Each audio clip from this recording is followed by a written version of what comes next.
welcome back. The rose I'm going to talk to you about today, I'm not really sure how I feel about, if I'm honest.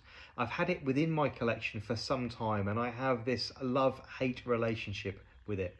It seems to have one very good summer and then a not very good summer, and then a mediocre summer, and then something that's okay a little bit after that. But it's never particularly reliable, and it suffers with several problems, which means if you ask me if I was going to move from this garden, should I dig it up and take it with me, I'm not entirely sure I would. The next rose I'd like to talk to you about is the Alnwick rose from David Austin Roses. Bred and introduced in 2001 and often heavily compared to the Queen of Sweden, and I certainly know which out of the two roses I would prefer. The Alnwick rose, very much like the Queen of Sweden, is very, very upright. It stands something in the region of about 5.5 to 6 feet tall. Now the David Austin website says this one reaches only about 4.5 feet, but in my experience this reaches much taller than that, often reaching, I say, up to 6 feet in the year. I've had this for about 6 or 7 years now, and it did come with us from the last garden. It didn't do very well there either. Last year it had no blooms on it whatsoever. It didn't flower at all, and during National Rose Month I was supposed to be reviewing it in 2022 for you, 2021, and it didn't have any flowers on it to review. This year, this is pretty much all I've got, so I'm not entirely sure whether I'm going to keep this one any longer. It does suffer really heavily with black spot, mould and mildew.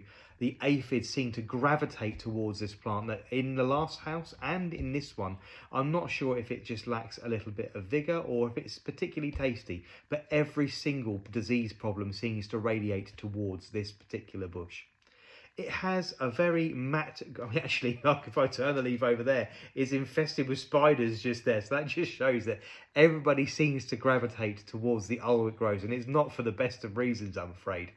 The foliage is a mid-green and is quite broad in its habit.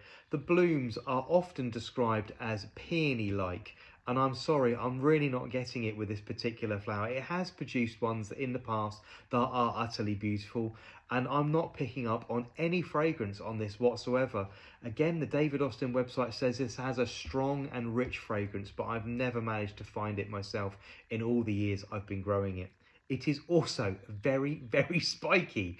Now, this is a building up of a catalogue of things you can see that many of you are switching off and scrolling on to the next video saying, nope, I'm not watching that one. No, I'm going to next. But the Alnwick rose, it has some lovely qualities. It's a beautiful, soft, true pink colour, but it's very spiky. It does suffer terribly with black spot, mould and mildew. The aphids and the spiders seem to love it, and I'm not picking up on a great deal of scent, but anyway, if I was asked to compare the two between the Queen of Sweden and this one, I know I would choose the Queen of Sweden any day of the week, standing up to the wind and rain a lot better than this one. The Alnwick rose is not one that I'm sure, if I didn't have a huge amount of space, whether I'd keep in my collection. I don't know.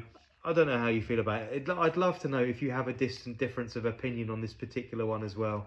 I know my review of Boscobel and Desdemona, there's lots of you that have had dissenting opinions with those particular roses. So if you grow the Alnwick rose at home and you have a different opinion to me, and it doesn't get blighted with all of those things and the spiders don't live in it and it actually has a lovely fragrance, please do drop me a comment below.